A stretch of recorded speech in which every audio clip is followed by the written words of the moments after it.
नमस्कार, MP online में आपका स्वागत है। आज हम जानेंगे कि किस प्रकार से फर्म एंड सोसाइटी में रजिस्ट्रेशन प्रोसेस किया जाता है और अप्रूव होने के बाद उस पर किस प्रकार से ई साइन की प्रोसेस हम करेंगे। ये सभी जानकारी आज हम आपको बताएंगे। इसके लिए हम सबसे पहले एड्रेस बार में URL डालते हैं फर्म सोसाइटी के लिए rfs.mponline.gov.in। अब हम जानेंगे कि फर्म का रजिस्ट्रेशन किस प्रकार किया जाता है और फर्म में अप्रूवल के बाद ई साइन का प्रोसेस किस प्रकार किया जाएगा। अब हम ये जानेंगे। इसके लिए हम सबसे पहले यहाँ पर, अगर आपका एग्जिस्टिंग लॉगिन आईडी है, एग्जिस्टिंग यूजर हैं आप, तो लॉगिन आईडी पासवर्ड डालकर आप लॉगिन कर सकते हैं। हम यहाँ पर न्यू यूजर रजिस्ट्रेशन करेंगे फर्म के लिए।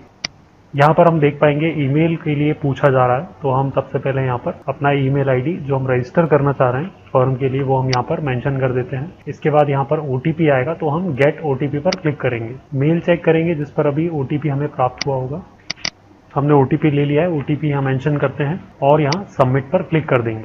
जैसे ही सबमिट पर क्लिक करेंगे तो यहाँ पर हम ऑप्शन देख पाएंगे पंजीकरण प्रकार में फर्म एवं सोसाइटी के। तो अभी क्योंकि हम फर्म पे करना चाह रहे हैं तो हमने फर्म पर क्लिक कर दिया है। पूछा जा रहा है क्या आप पहले से फर्म सोसाइटी के लिए पंजीकृत हैं, तो नहीं, हम इस पर नो पर क्लिक करेंगे क्योंकि हम नए रजिस्ट्रेशन के लिए आवेदन कर रहे हैं। आवेदक का नाम यहाँ पर हम डाल देते हैं। आवेदक का नाम हमने यहाँ पर दे दिया है। डेट ऑफ बर्थ डाल देते हैं। डेट ऑफ बर्थ हमने यहाँ पर मेंशन कर दिया है। इसके बाद हम मोबाइल नंबर यहाँ पर मेंशन करेंगे। मोबाइल नंबर हम यहाँ पर डाल देते हैं। इसके बाद राज्य चुनेंगे और इसके बाद जिला हम यहाँ पर फिल कर देंगे। यहाँ पर हम ईमेल यूजर नेम देख पा रहे हैं अभी, जिस पर हमने OTP प्राप्त किया था। यहाँ पर ऑप्शन दिया है उपलब्धता जांच के लिए। इस पर हम क्लिक करते हैं तो हम ये देख पाएंगे कि हमारा जो यूजर नेम है या ईमेल आईडी है वो अवेलेबल है रजिस्ट्रेशन के लिए या नहीं। अवेलेबल है ये, तो हम ओके कर देते हैं।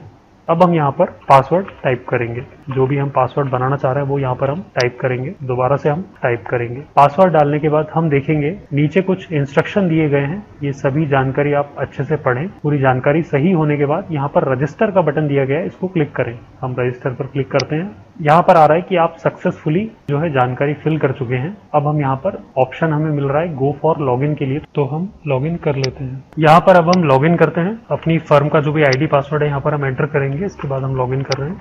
लॉगिन करने के बाद यहाँ पर ऑप्शन दिया जा रहा है फर्म ऑनलाइन पंजीकरण। यहाँ पर हम क्लिक करेंगे। यहाँ पर हम देख पाएंगे फॉर्म ओपन हो गया है जिसमें कुछ इन्फॉर्मेशन दी हुई है। सबसे पहले दिया जा रहा है फर्म का नाम भरें, तो यहाँ पर हम अपनी फर्म का नाम डालेंगे। जो हमारी फर्म है उसका हमने यहाँ पर नाम मेंशन कर दिया है।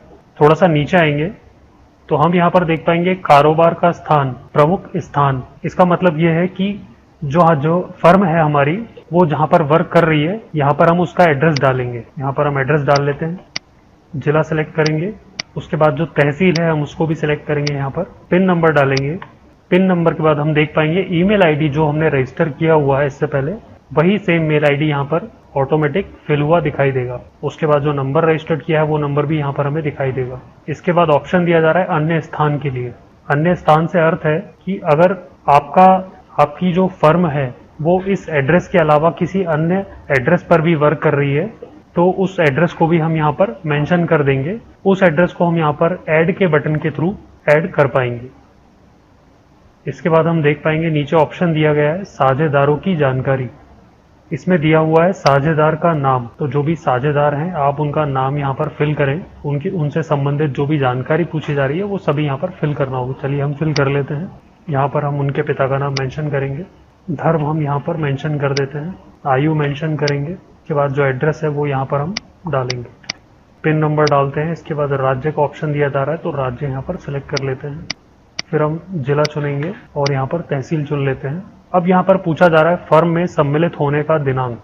ये जो फर्म में सम्मिलित होने का दिनांक है इसमें हम जिस दिन रजिस्टर कर रहे हैं यहाँ पर वही दिनांक हम मेंशन करेंगे। जैसे हम आज की डेट में यहाँ पर रजिस्टर कर रहे हैं तो हम आज की डेट इसमें मेंशन कर देते हैं। यहाँ पर ऑप्शन दिया जा रहा है सेव का, लेकिन इससे पहले हम यहाँ पर देख पा रहे हैं यहाँ पर दिया हुआ है फर्म की अवधि। तो अगर आप ये निश्चित हैं कि आपकी फर्म जो है आप जितने समय तक के लिए उसे चालू रखना चाह रहे हैं तो यहाँ पर वो जानकारी आप यहाँ पर डाल सकते हैं किस अवधि तक आप चालू रखना चाहते हैं। लेकिन अगर आप कंफर्म नहीं है तो आप यहाँ पर इच्छा अनुसार सिलेक्ट कर सकते हैं और इसके बाद आप यहाँ पर सेव का बटन दबा दीजिए। जैसे ही हमने सेव का बटन दबाया तो हम देख पा रहे हैं यहाँ पर ये 1 लिखा हुआ है। यहाँ पर इनकी सारी जानकारी यहाँ पर सेव हो चुकी है। इसके अलावा जो भी अन्य मेंबर हैं हम उनको भी यहाँ पर ऐड के बटन से ऐड कर सकते हैं। जैसे अभी हमने फर्स्ट मेंबर जो है उनको ऐड किया है, तो एक बार हम ऐड कर लेते हैं। यहाँ पर साझेदार का नाम पूछा जा रहा है तो हम दोबारा से जो भी साझेदार है उनका नाम यहाँ पर डाल देते हैं, उनके पिता का नाम डाल देते हैं। ठीक इसी प्रकार धर्म डालेंगे, आयु डालेंगे, एड्रेस डाल देते हैं और बाकी इनका पता भी मेंशन कर देते हैं। तो इस प्रकार से आप जो भी साझेदार है उनके नाम यहाँ पर ऐड कर पाएंगे। और ठीक वही ऑप्शन दिया जा रहा है फर्म में सम्मिलित होने का दिनांक, तो वही डेट जिसमें हम रजिस्ट्रेशन कर रहे हैं वो डेट हम यहाँ पर मेंशन कर देते हैं। और फर्म की अवधि आप इसमें जानकारी डाल सकते हैं जब तक के लिए आप फर्म चालू रखना चाहते हैं, नहीं तो आप इच्छा अनुसार पर सिलेक्ट करके इसे सेव कर सकते हैं। सेव कर देते हैं। अब हम देख पा रहे हैं यहाँ पर 2 नाम जो हमने अभी ऐड किए हैं वो यहाँ पर दिखाई दे रहे हैं। इस प्रकार से आप और भी नाम जो है यहाँ पर मेंशन कर सकते हैं। अब हम देख पाएंगे नीचे ऑप्शन है फर्म से संबंधित दस्तावेज संलग्न करें। ऑप्शन है इसमें साझेदारी डीड, टिक कर देते हैं। भागीदार के पहचान पत्र एवं पते की जानकारी, इसको भी हम टिक कर देते हैं यहाँ पर। अब इसमें पूछा जा रहा है भागीदार का नाम जिसके दस्तावेज अपलोड किए जा रहे हैं। तो यहाँ पर हमने जो भी नाम मेंशन किए हैं ऊपर, इसमें से आप जिसका भी दस्तावेज अपलोड कर रहे हैं उनका नाम यहाँ पर सिलेक्ट करना होगा हमें।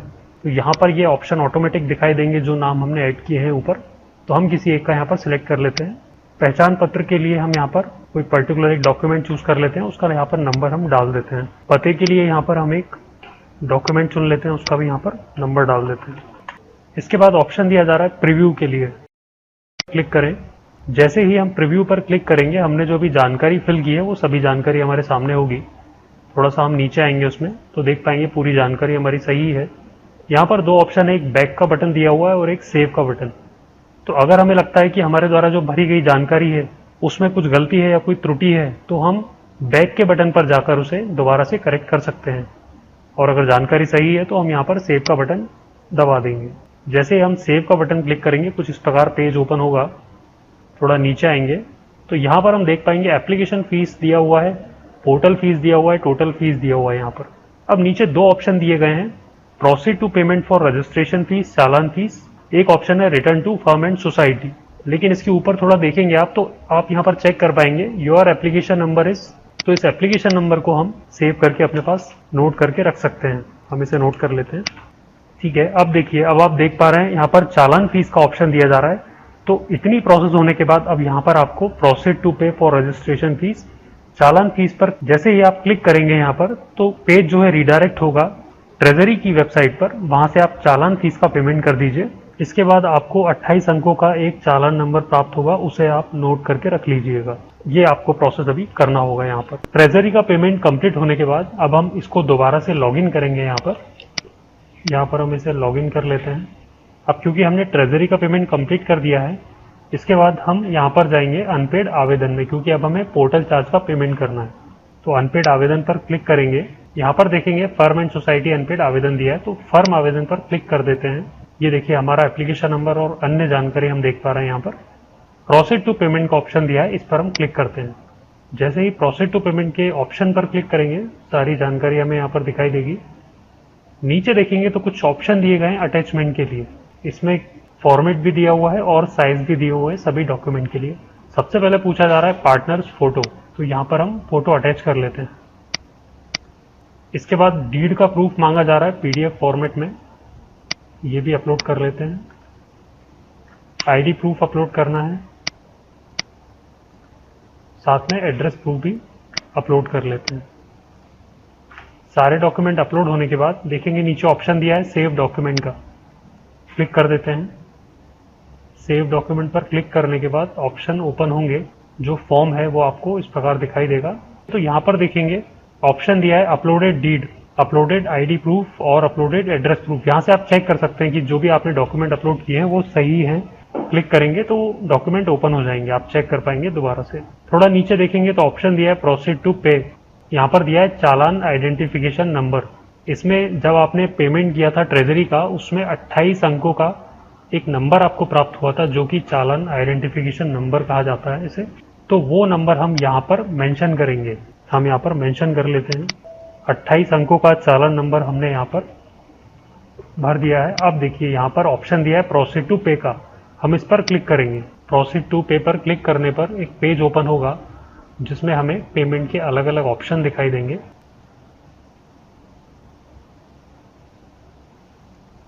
अभी हम देख पा रहे हैं यहाँ पर पेमेंट के ऑप्शंस दिखाई देंगे, net banking, credit, debit card, जो भी अन्य ऑप्शन है वो यहाँ पर आपको दिखाई देंगे। यहाँ से आप क्लिक कर कर किसी पे भी पेमेंट अपना कंप्लीट कर सकते हैं। जैसा कि अभी तक हम देख चुके हैं कि हमने पेमेंट करा दिया था, पोर्टल चार्ज जो हमारा था उसको हमने पेमेंट सबमिट कर दिया था, और अब जो हमारा एप्लीकेशन था वो डिपार्टमेंट को सबमिट हो चुका था। अब डिपार्टमेंट में उस पर क्या प्रोसेस हुआ है उसकी हम स्थिति यहाँ पर चेक करेंगे। तो उसके लिए सबसे पहले हम लॉगिन करेंगे अपने आवेदन की स्थिति जानने के लिए। लॉगिन कर लेते हैं। लॉगिन कर लिया। यहाँ पर कुछ ऑप्शंस आ रहे हैं, उसमें यहाँ पर दिया है आवेदन की स्थिति देखें। तो अब यहाँ पर अपने आवेदन की स्थिति चेक करते हैं। फर्म आवेदन पर क्लिक करेंगे। अब देखिए यहाँ पर एक नोट दिखाई दे रहा है हमें, आपके आवेदन में आपत्तियां ली गई हैं, उनमें सुधार करने के बाद पुनः आवेदन करें। यहाँ पर जो हमने एप्लीकेशन पेमेंट किया था, सबमिट किया था, उस एप्लीकेशन को डिपार्टमेंट ने चेक किया। डिपार्टमेंट को उसमें कुछ आपत्तियां लगी हैं या डिपार्टमेंट ने उसको चेक किया, उसमें कुछ त्रुटियां पाई गई, तो उन्होंने हमें ऑब्जेक्शन दिया है। अब हम इसे चेक करेंगे कि क्या आपत्तियां हमें मिली हैं। ओके करते हैं। देखिए फॉर्म ओपन हो गया है। यहाँ पर ऑप्शन दिया हुआ है व्यू रेज्ड ऑब्जेक्शंस। जो डिपार्टमेंट ने हमें ऑब्जेक्शन दिया है वो हम यहाँ से चेक कर सकते हैं इस पर क्लिक करके। यहाँ पर क्लिक करेंगे। अब देखिए फॉर्म पेज ओपन हो गया है एक। यहाँ पर दिया हुआ है, नीचे आएंगे थोड़ा तो दिखाई देगा ऑब्जेक्शन डिस्क्रिप्शन।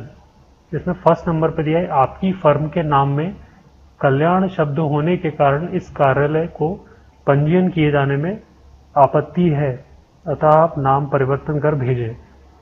तो यहाँ पर जो कल्याण शब्द है इस पर इन्होंने आपत्ति की है। और ये जो इसमें नीचे ऑप्शन दिया अन्य त्रुटियां, टेस्ट रिमार्क, इसको भी जरूर आप पढ़ें। अगर कोई अन्य त्रुटि यहाँ पर आती है तो डिपार्टमेंट यहाँ पर लिख के आपको देंगे। तो ये हमने देख लिया है कि इसमें डिपार्टमेंट को कल्याण शब्द में आपत्ति है। इसे हम क्लोज कर देते हैं विंडो को। क्योंकि उन्होंने कल्याण शब्द में आपत्ति जताई है तो अब हम यहाँ पर नाम चेंज करेंगे। कल्याण की जगह कोई दूसरा हम नेम यहाँ पर सबमिट कर देंगे। तो हम यहाँ से बाल कल्याण की जगह इसको हम बाल विकास कर देते हैं। हमने यहाँ पर नाम चेंज कर लिया है, बाल कल्याण की जगह बाल विकास कर दिया है। और क्योंकि हमें केवल इसी में आपत्ति थी तो हमने केवल इसी को चेंज कर दिया है। अब हम नीचे आएंगे। बाकी सभी जानकारी हमारी ऑलरेडी फिल है, ध्यानपूर्वक देखेंगे।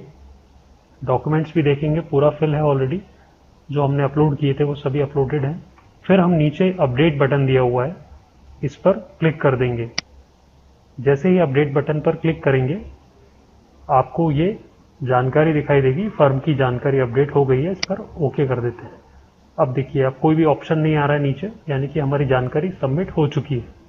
तो इस प्रकार से अगर आपको कोई भी डिपार्टमेंट की तरफ से ऑब्जेक्शन आता है, आपत्ति आती है, तो उसे आप क्लियर कर सकते हैं। जैसा कि आवेदन सबमिट करने के बाद डिपार्टमेंट से हमें आपत्ति आई थी और हमने देखा कि आपत्ति को कैसे क्लियर किया जाता है। आपत्ति क्लियर करने के बाद हमने फॉर्म सबमिट कर दिया था। अब हम चेक करते हैं कि डिपार्टमेंट ने इस पर आगे क्या कार्रवाई की है या आगे क्या प्रोसेस है। तो उसके लिए हम यहाँ पर आवेदन की स्थिति चेक करते हैं। सबसे पहले लॉगिन कर लेते हैं। लॉगिन करने के बाद देख पा रहे हैं ऑप्शन दिया है आवेदन की स्थिति देखें। क्लिक करते हैं। यहाँ पर ये कुछ जानकारी आ रही है, महत्वपूर्ण जानकारी, इसको पूरा पढ़ लीजिए, ध्यानपूर्वक पढ़ें, उसके बाद ओके क्लिक करें। अब देखिए यहाँ पर एक ऑप्शन दिया गया है firm CA advocate gazetted officer information, यानी कि आपको इन तीनों में से कोई भी एक ऑफिसर, उनकी जानकारी यहाँ पर अपडेट करना होगा। वो सीए भी हो सकते हैं, एडवोकेट भी हो सकते हैं, या कोई भी गजेटेड ऑफिसर हो सकते हैं। तो हम यहाँ से इनकी डिटेल फिल कर लेते हैं। मैं यहाँ पर एक ऑप्शन चूज कर लेता हूँ गजेटेड ऑफिसर के लिए। उनका नेम हम यहाँ पर दे देते हैं और यहाँ पर उनका जो भी एड्रेस है वो हम मेंशन कर देते हैं। इसके बाद ये जानकारी फिल करने के बाद हम यहाँ पर सबमिट का बटन दिया है, इसको सबमिट कर देते हैं। सबमिट करने के बाद यहाँ पर कुछ इन्फॉर्मेशन आ रही है ई साइन से रिलेटेड, तो हम उसको ध्यानपूर्वक पढ़ेंगे और उसके बाद हम यहाँ पर इसको ओके टिक कर देंगे। फॉर्म जो है हमारा, जो हमने फिल किया था, उसकी पूरी जानकारी यहाँ पर आ रही है। नीचे जाएंगे। अब यहाँ पर ऑप्शन दिया जा रहा है हम सत्यापित करते हैं, इसको हम टिक कर देंगे और ये यहाँ पर कुछ जानकारी दी गई है, इसको हम ठीक तरीके से पढ़ेंगे। फिर ऑप्शन दिया है कंटिन्यू टू ई साइन। अब ई साइन का प्रोसेस यहाँ से स्टार्ट होगा। क्लिक करते हैं। ई साइन पर क्लिक करने के बाद कुछ इस तरीके का पेज ओपन होगा। और यहाँ पर जो भी साझेदार है उनका नाम दिखाई देगा और यहाँ पर लास्ट 4 डिजिट आधार के मेंशन करने हैं हमें यहाँ पर, और फिर हम यहाँ से ई साइन का प्रोसेस करेंगे। तो हम आधार के लास्ट के 4 डिजिट हम यहाँ पर मेंशन करते हैं। इसके बाद ऑप्शन दिया है OTP, इस पर क्लिक करेंगे तो यहाँ पर बायोमेट्रिक का भी ऑप्शन है। अगर आपका मोबाइल नंबर आधार से लिंक नहीं होता है तो फिर आप बायोमेट्रिक के थ्रू ये प्रोसेस कर सकते हैं। हम यहाँ पर OTP के थ्रू ये प्रोसेस कंप्लीट करेंगे, तो हम OTP सिलेक्ट करते हैं और ई साइन पर क्लिक करते हैं। ई साइन पर क्लिक करेंगे तो कुछ इस तरीके का पेज ओपन होगा ई साइन के लिए। यहाँ पर हमें क्लिक करना है। टिक करने के बाद कुछ इस प्रकार का पेज ओपन होगा। यहाँ पर आप वर्चुअल आईडी भी एंटर कर सकते हैं और आप चाहे तो आधार नंबर भी डाल सकते हैं। वर्चुअल आईडी जानना चाहते हैं तो उसके लिए आप यहाँ पर क्लिक कीजिएगा गेट वर्चुअल आईडी, उससे आप वर्चुअल आईडी आपकी प्राप्त कर पाएंगे। तो अभी हम यहाँ पर आधार नंबर मेंशन करते हैं। यहाँ पर हमने हमारा आधार नंबर मेंशन कर दिया है। अब हम OTP प्राप्त करेंगे। उसके लिए हमें यहाँ पर गेट OTP पर क्लिक करना होगा।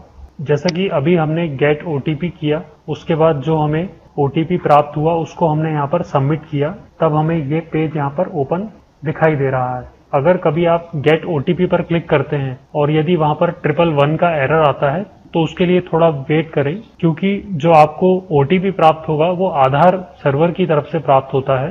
हो सकता है उनके सर्वर में प्रॉपर रिस्पॉन्स ना प्राप्त हो आपको, तो ये आपको समस्या आ सकती है या इस प्रकार का एरर आ सकता है। तो उसके लिए थोड़ा वेट करें, फिर आप प्रोसेस करें। जब हमने OTP सबमिट किया है उसके बाद हमें ये पेज दिखाई देगा। यहाँ पर ऑप्शन है डाउनलोड फाइल, ओके और नॉट ओके। तो अभी हम यहाँ पर डाउनलोड फाइल पर क्लिक करते हैं।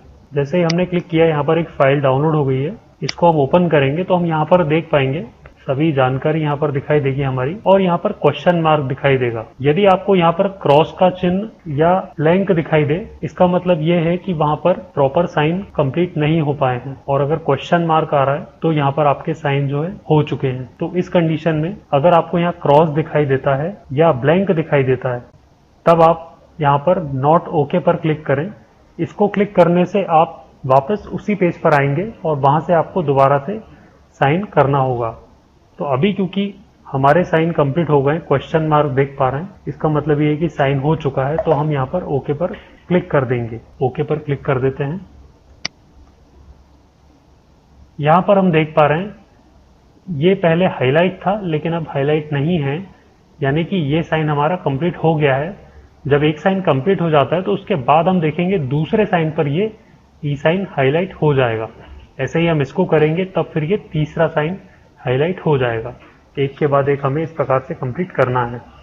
तो हमें यहाँ नीचे तक पूरा यही प्रोसेस कंप्लीट करना होगी। और यहाँ पर उसके बाद जब ये पूरा कंप्लीट हो जाएगा तब हम यहाँ पर ये फाइनल सबमिट का बटन है, ये हाईलाइट होगा और इसको हम यहाँ पर सबमिट करेंगे। तो अभी हमने देखा कि ई साइन का प्रोसेस कैसे किया जाता है। हमने अभी अपना ये पहला ई साइन का प्रोसेस किया था। और यहाँ पर आपको एक चीज ध्यान देना है इसमें, जब भी हम यहाँ पर ई साइन का प्रोसेस करते हैं तो जो हमारी फाइल डाउनलोड होती है, पीडीएफ में जो फाइल डाउनलोड होकर आती है, जिसपे अभी हमने देखा था क्वेश्चन मार्क बना हुआ आ रहा था कुछ इस प्रकार से, ये जैसे क्वेश्चन मार्क आप यहाँ देख पा रहे हैं, इस क्वेश्चन मार्क को आपको वेरीफाई करना होता है। तो इसको आप वेरीफाई का जो प्रोसेस है वो भी मैं आपको यहाँ पर बता देता हूँ। वेरीफाई करने के लिए क्या करेंगे आप, यहाँ पर जो क्वेश्चन मार्क आ रहा है इस पर यहाँ पर राइट क्लिक कीजिए। ऑप्शन दिखाई देगा आपको शो सिग्नेचर प्रॉपर्टीज का। शो सिग्नेचर प्रॉपर्टीज पर जाएंगे, यहाँ पर देखिए ऑप्शन आ रहा है शो साइनर सर्टिफिकेट, इस पर क्लिक कीजिए। इसके बाद यहाँ पर ऊपर आप देखेंगे ट्रस्ट का ऑप्शन दिया जा रहा है, ट्रस्ट पर जाइए। ट्रस्ट पर हम जाते हैं। इसके बाद यहाँ पर ऑप्शन आ रहा है ऐड टू ट्रस्टेड सर्टिफिकेट, इस पर हम क्लिक करते हैं। जैसे ही हमने क्लिक किया ऑप्शन आ रहा है, यहाँ पर कुछ जानकारी लिखी हुई आएगी, इसको पढ़िएगा और यहाँ पर ओके कर दीजिएगा। जैसे ही ओके करेंगे यहाँ पर हम टिक कर देते हैं। जो भी टिक आ रहे हैं सभी को हम यहाँ का नाम मेंशन कर दिया, इस ओके कर देंगे। जैसे ही ओके करेंगे यहाँ पर भी हम ओके करेंगे और यहाँ पर ऑप्शन आ रहा है वैलिडेट सिग्नेचर का। जैसे हम वैलिडेट सिग्नेचर करते हैं तो यहाँ पर हम देख पाएंगे ये जो क्वेश्चन मार्क बना हुआ था, यहाँ पर जो हमें राइट का साइन दिखाई देगा, इसका मतलब है कि हमारा साइन वेरीफाई हो चुका है। अब इस प्रकार से जैसे हमने ये साइन किया था, पहला साइन हमने कर लिया था, इसी प्रकार से आपको सभी साइन करना है। यहाँ पर ध्यान देने वाली बात यह है अप्रूव्ड फॉर्म, यानी कि पहले जो भी फॉर्म है अप्रूव्ड उन पर आप साइन करेंगे। ये सभी आप देख पा रहे हैं। इसी प्रकार से नीचे दिया हुआ है ई साइन फॉर सीए, यहाँ पर जो भी ऑप्शन दिए गए इन सभी को ई साइन करेंगे। फिर ऑप्शन दिया गया है ई साइन इन डीड, तो जो भी डीड है उस पर साइन होंगे। और ठीक नीचे आ रहा है ई साइन इन आईडी एंड एड्रेस प्रूफ, तो यहाँ पर जो साइन दिए इनको साइन करेंगे। तो हमें कोई भी साइन छोड़ना नहीं है, इसमें सभी साइन एक के बाद एक पूरा कंप्लीट आपको नीचे तक करना है। तो अभी हमने यहाँ पर क्या किया है, आपको जैसे एक साइन करके बताया, उसके बाद हमने सभी साइन कर लिए हैं। यहाँ पर एक लास्ट में बचा हुआ है साइन, इसको हम अभी यहाँ पर कंप्लीट कर लेते हैं। लास्ट के 4 डिजिट जो होते हैं आधार के वो हम यहाँ पर मेंशन करेंगे। ओटीपी सिलेक्ट रहने देंगे, ई साइन पर क्लिक करते हैं। जैसे ही ई साइन पर क्लिक करेंगे, यहाँ पर देखिए चेक बॉक्स है, इसको टिक करते हैं। फिर यहाँ पर हम अपना आधार नंबर मेंशन करेंगे। आधार नंबर हमने यहाँ पर टाइप किया है। इसके बाद गेट ओटीपी पर क्लिक करते हैं। जैसे ही ओटीपी आता है, इसको हम यहाँ पर मेंशन करेंगे और यहाँ पर सबमिट अप कर देते हैं। ओटीपी हमने सबमिट किया। अब जैसे कि आपको बताया गया था, ये पेज ओपन होता है तो यहाँ पर डाउनलोड फाइल पर आप जरूर क्लिक करें। डाउनलोड फाइल पर क्लिक करना बहुत जरूरी है। उस पर आप देख पाएंगे कि क्या आपका साइन कंप्लीट हुआ है या नहीं हुआ। यहाँ पर देखेंगे क्वेश्चन मार्क आ रहा है, यानी कि आपका साइन कंप्लीट हो गया है। तो ये जो आप साइन करते हैं, सभी साइन में आपको डिजिटल साइन कंप्लीट होना जरूरी है। आप इसलिए उसको सभी फाइलों को ओपन करके जरूर देखें। अगर आप ओपन नहीं करते हैं और हो सकता है कोई एक डिजिटल साइन कंप्लीट ना हो, तो फिर ये आगे प्रोसेस नहीं हो पाएगा और उस कंडीशन में आपको फिर दोबारा से करना होगा।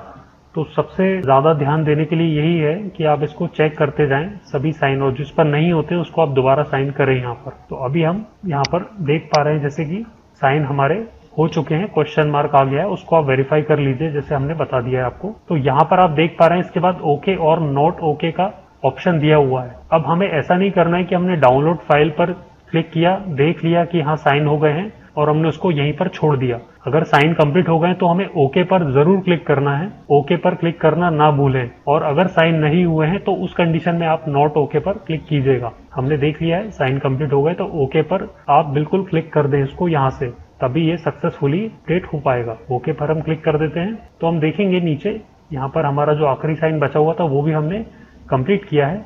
और अब हम देख पा रहे हैं यहाँ पर जो फाइनल सबमिट का बटन था, जो पहले हाईलाइट नहीं हो रहा था, अब वो भी हाईलाइट हो चुका है। इसको हम यहाँ पर सबमिट कर देते हैं। अब देखिए हम देख पा रहे हैं डॉक्यूमेंट सक्सेसफुली सबमिटेड यहाँ पर लिखा आ गया, यानी कि जो साइन हमने किया वो पूरा सक्सेसफुल यहाँ पर हो चुका है। ये देखिए बटन भी ये हाईलाइट नहीं है, पहले हाईलाइट था, उसे हमने सबमिट कर दिया है। तो अभी आपने देख लिया है कि ई साइन को कैसे कंप्लीट करना है। फाइनल सबमिट होने के बाद आपका एप्लीकेशन फॉर्म डिपार्टमेंट के लॉगिन पर शो होने लगेगा और उनको सबमिट हो जाता है। जैसा कि हमने फाइनल सबमिशन कर दिया था, इसके बाद डिपार्टमेंट ने हमें एलएसजी ऑब्जेक्शन दिया है और उसके लिए डिपार्टमेंट ने हमें मेल किया है। तो हम देख पाएंगे कुछ इस प्रकार का मेल किया जाएगा डिपार्टमेंट से अगर एलएसजी ऑब्जेक्शन आता है तो हम यहाँ पर स्टेटस एक बार चेक कर लेते हैं। एप्लीकेशन के लिए हम जाएंगे आवेदन की स्थिति पर। अब हमारे पास इस प्रकार का पेज ओपन हो जाएगा। इसमें हम नीचे आएंगे तो हम देखेंगे यहाँ पर एक बार फिर से हमें ई साइन का प्रोसेस करना होगा, क्योंकि हमें ऑब्जेक्शन दिया गया था, उसके बाद हमें दोबारा से साइन करना होता है। तो हम यहाँ पर सत्यापित करते हैं और कंटिन्यू आ जाएंगे ई साइन पर। अब इस प्रकार का पेज ओपन होगा। यहाँ पर देखेंगे इसमें हमें दोबारा से ई साइन का प्रोसेस करना है। तो जैसे कि हम आपको पहले बता चुके ई साइन का प्रोसेस, ठीक वैसा ही सेम आपको ई साइन का प्रोसेस यहाँ से कंप्लीट करना है और सभी पर एक के बाद एक आप साइन करते जाइए। जैसे ही पूरा कंप्लीट हो जाएगा साइन, तब यहाँ पर ये फाइनल सबमिट का ऑप्शन है, ये हाईलाइट हो जाएगा और यहाँ से आप इसको फाइनल सबमिट कर दीजिएगा। तो देखिए अभी हमने यहाँ पर ये सभी साइन कर लिए हैं और अब यहाँ पर हम देखेंगे फाइनल सबमिट का ऑप्शन जो है वो हाईलाइट हो चुका है। इसको हम क्लिक कर देते हैं यहाँ पर। तो यहाँ पर डॉक्यूमेंट सक्सेसफुली सबमिटेड हो चुके हैं। अब ये हमारा जो ऑब्जेक्शन आया था इसको हमने क्लियर कर दिया है और फाइनल सबमिट ये हो चुका है यहाँ पर। और अब ये एप्लीकेशन दोबारा से डिपार्टमेंट के लॉगिन पर चली गई है और अब वहाँ से जो भी फाइनल प्रोसेस होगा वो आप स्टेटस पर चेक करते रहें। फर्म रजिस्ट्रेशन का कंप्लीट प्रोसेस किए जाने के बाद अब हम यहाँ पर चेक करते हैं हमारी एप्लीकेशन का इसमें स्टेटस क्या है। स्टेटस जानने के लिए हम यहाँ पर लॉगिन कर लेते हैं। लॉगिन करने के बाद हम देख पाएंगे कि हमारे एप्लीकेशन की स्थिति क्या है, क्या हमारा सर्टिफिकेट जनरेट हो गया है डिपार्टमेंट से या नहीं। तो देखिए लॉगिन कर लिया है। अब हम देख पा रहे हैं यहाँ पर ऑप्शन दिया हुआ है पंजीयन सर्टिफिकेट डाउनलोड करें। फर्स्ट नंबर पर ऑप्शन है पंजीयन सर्टिफिकेट डाउनलोड करें, यानी कि हमारा सर्टिफिकेट डाउनलोड हो गया है डिपार्टमेंट से। तो अब हम यहाँ पर क्लिक करते हैं। यहाँ पर हम देख पा रहे हैं हमारा सर्टिफिकेट दिखाई दे रहा है डाउनलोड होता हुआ और इसको हम यहाँ पर ओपन कर लेते हैं। तो देखिए सर्टिफिकेट ओपन हो गया है यहाँ पर और यहाँ पर सिग्नेचर भी हैं, जो रजिस्ट्रार हैं उनके सिग्नेचर यहाँ पर हम देख पा रहे हैं, यानी कि हमारा सर्टिफिकेट जो है सक्सेसफुली जनरेट हो गया है और हम इसे डाउनलोड यहाँ पर कर चुके हैं। तो आपने जाना कि कैसे आप फर्म का रजिस्ट्रेशन कर सकते हैं, उसमें आने वाली आपत्तियों को क्लियर कर सकते हैं और किस प्रकार आप अपना सर्टिफिकेट डाउनलोड कर पाएंगे। तो इस सर्टिफिकेट को आप सेव करके रख लीजिए अपने पास। और ये था फर्म सोसाइटी का रजिस्ट्रेशन का प्रोसेस।